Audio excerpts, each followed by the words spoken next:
Hello, everybody. Welcome to our August edition of TUS Talks. It's a monthly podcast which takes a deep dive into the air travel scene here at Southern Arizona's major airport, Tucson International Airport, commonly referred to as TUS.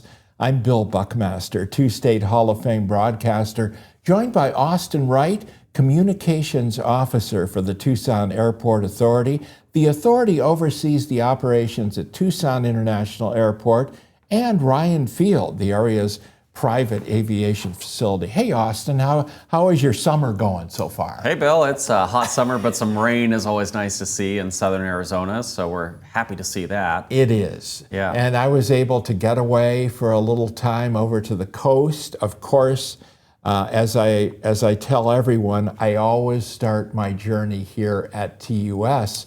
And we went over to an airport I have not used, Austin, but I'm glad I did. It's Carlsbad, California, 35 miles north of the San Diego airport. Just a breeze to get in. This used to be a large private aviation facility. Now American is operating several flights a day through Phoenix, and now United has also put on some service from San Francisco and Denver. Yeah, we're seeing a demand from a consumer for a more premium experience, whether it's on the airplane in first class or premium economy, but also the overall airport experience must match that premium feel, which is great for an airport like Tucson or Carlsbad, where you really start and end your journey with incredible ease. So we've actually heard a lot from consumers that they're trying out those new, smaller airports, and they love the experience. Yeah, you've got, right now there's one rental car operation over there, budget, so it's just a piece of cake to get your car, and then you avoid a lot of the very busyness of San Diego. People don't really realize what it takes when a carrier lands at an airport. That is a revenue source for the operating airport, Austin Wright. Yeah, absolutely. There's a lot of revenue streams in an airport, which people don't realize that there's aeronautical revenue, non-aeronautical revenue, so things like land lease, for instance.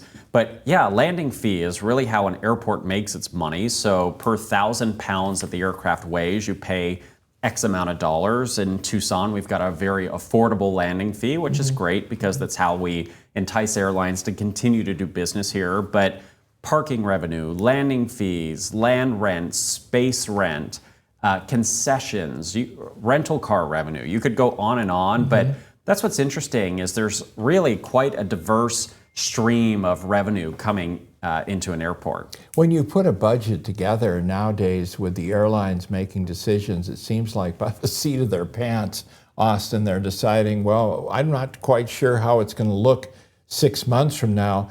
They're making decisions now based on monthly, aren't they? Yeah, it's interesting. We were talking a little bit this morning about our budget planning for the year ahead, which we're projecting a great year. I mean, we feel that we're in a really strong position and the community has rallied behind our airport and they continue to support us. We have strong air service for a small airport. We're in a good position. Also want to mention too, we're sitting in our beautiful TUS airport right now, and the runway is right behind us, and you can hear the air travel, the flights taking off and landing. It's great to see. But the airlines, going back to the budget planning, it's a big unknown as we look ahead to 27 because the cost of fuel remains highly unpredictable, changing frequently.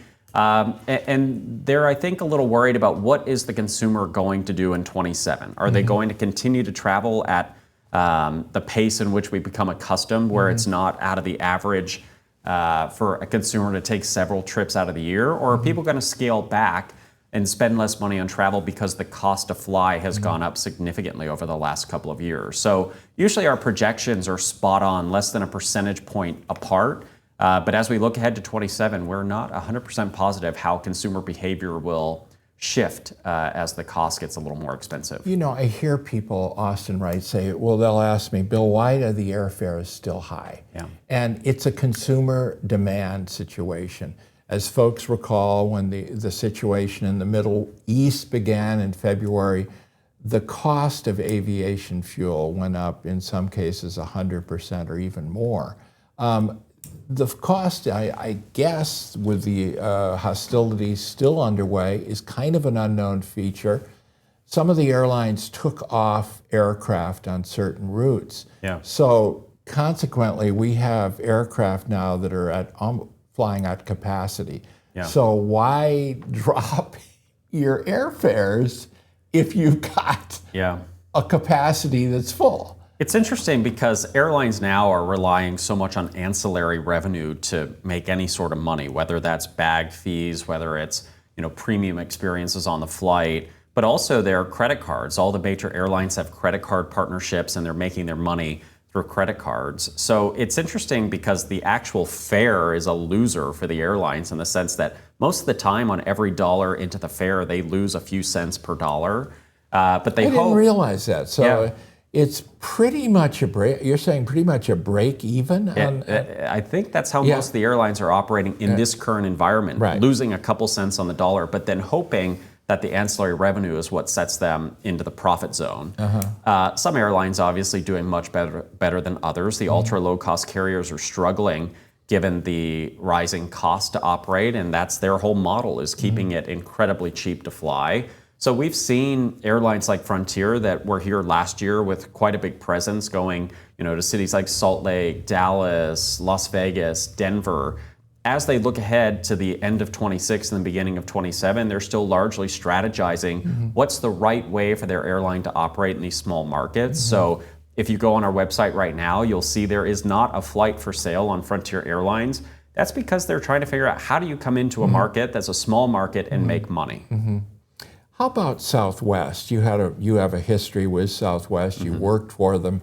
They decided, I believe it was in March, to make Tucson available through a Phoenix hub. What are you hearing from your people, your contacts at Southwest? It's going great. They've got plenty of space in Phoenix, which makes it doable in the sense that they have some new gates up in the Phoenix airport. Consumers like that quick hop where it's just 20 minutes on the plane, and then once you're to Phoenix, you go out to anywhere in the country, Hawaii, anywhere really in the Southwest network is well connected out of Phoenix. Southwest is doing incredibly well because for so long they didn't have ancillary revenue at all. And now they've created a new brand and become a legacy type airline that's focused more on hub flying, focused more on ancillary monies coming into the airline that help them build their revenues. Southwest is, quite honestly, I think, in my opinion, right now, the hottest airline in the sense that they seem to be doing it all right. And the consumer, although kind of went away for a few years from Southwest after they had some challenges. They had a holiday meltdown a few years ago where they lost technology. They've really worked hard to rebuild brand loyalty, and we feel that with the community rallying behind Tucson, or behind Southwest in Tucson, and choosing them as one of their favorite airlines. The change from standing in line to a reserved seat, a designated seat, reserved. They were both reserved, but a true designated seat. That was a change from Southwest, really from their founding. How is that going? What are you hearing? Well, I can there speak was from, grumbling at the beginning. People don't like change, so this was like, oh man, this is not going to work for me. I can speak from my perspective. I'm a consumer that loves to fly Southwest Airlines. I've got the credit card. I'm all in on their brand. I've worked there. I've loved Southwest for a long time. I think the reserved seat is excellent. I absolutely love it. It takes the stress out of travel. I think a lot of people come to the Tucson airport too, 30 minutes before their flight, 20 minutes before their flight, and they're able to get through security with incredible ease. And this now lets them, not have to worry about being in line 30 minutes before to get that, A15 boarding position to get on and get their aisle seat. I love it. I think a lot of people like it. If you have the credit card, you get things like a premium seat 48 hours before for free. So they've done a nice job incentivizing brand loyalty with these seating assignments. And I noticed, I was just checking some Southwest, they started off, when they started that service into Tucson last March, there was the timing wasn't all that great. Now I see they've expanded that a little bit. Yeah. It was either really early in the morning or really late at night, and I noticed there is now actually looking some earlier midday type departures. Yeah, it seems like the airlines really try all different types of flights. I've noticed that. Where they see what sticks, they see what works. So it was a new venture for them. I think that they've seen what the consumer's looking for. A market like Tucson, quite honestly, has a real demand for premium time travel. The consumer is paying a little bit more to use TUS, although it's only $40 or $50 on average more than Phoenix. They don't want to wake up at 2:30 in the morning to take a flight that's leaving at 5 a.m. They prefer the more premium times. So we've seen our schedule shift to more premium times. And truthfully, that was an area where we struggled with Frontier. They have to have such long operating days to make money. Their aircrafts literally are flying 19, 20 hours out of the day, which means you get non-premium departure and arrival times. Well, the consumer in Tucson doesn't like that.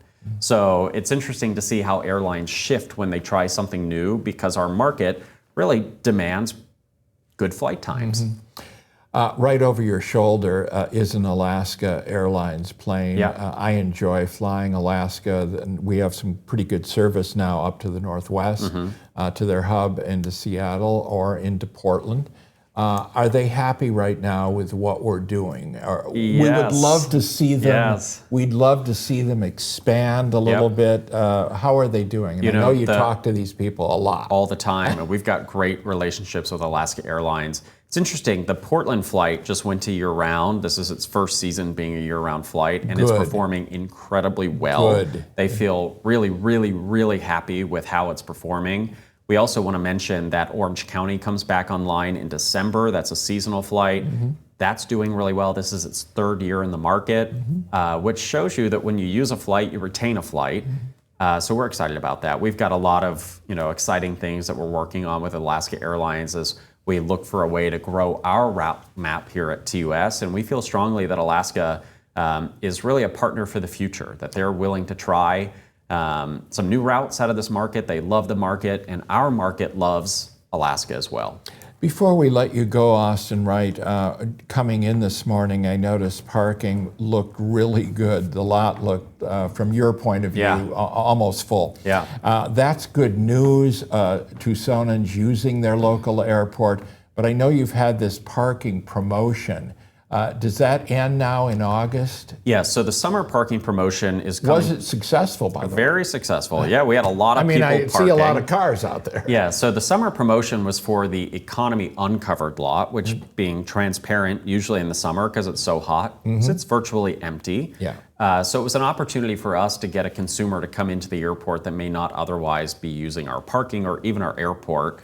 But the reality is, just like we talked earlier about the consumer wanting a premium experience, using TUS as a premium experience, they also want a premium parking experience. And we're running a bit out of space in the sense that our hourly, daily, and garage parking lots are usually close to full. How, as a consumer, can you combat that? Well, you can go on our website, flytucson.com, and make a parking reservation in advance to make sure that when you get here, you have a spot. So that's a good way to be a step ahead of the demand. But we're also working on a project in the year ahead to add more covered parking in the economy lot. It's still super convenient. It's easy. It's a quick 1.5 minute shuttle ride away. But people don't want their cars to be melting in the sun in southern Arizona. Wear gloves when you get in the car. Parking is a huge revenue stream for us. It's our top revenue maker for the airport, other than actual flights landing and taking off here at the airport. So we see parking as a great opportunity to grow and expand and make it even easier to use our airport. And as far as numbers coming through this airport, looking pretty good right now? Yeah, we continue to perform well. We expect about 4 million passengers this year, potentially 4.1, depending how the demand kind of shakes up as we finish out the year with fuel prices that we talked about earlier. It's interesting that this summer we had 6% more seats available for sale than last summer, which is interesting. That shows that there's still growth. Summer is historically our slowest time of the year because we don't have a lot of inbound tourism because of the summer heat. So the fact that even in our slowest period we've seen 6% growth, we feel really optimistic about that. And we have been sharing our message all throughout this community about the importance of flying local, the economic impact that it has for the whole region when you fly out of TUS. We are responsible for 42,000 direct and indirect jobs. The benefits go on in the sense that an airport really is a pillar of economic prosperity for a region. When an airport is doing well, the community as a whole does well. So we want to continue to grow in an effort to best support our region and see our region grow and prosper. All right, Austin Wright, Chief Communications Officer for the Tucson Airport Authority, which of course oversees Tucson International Airport. For TUS Talks, I'm Bill Buckmaster.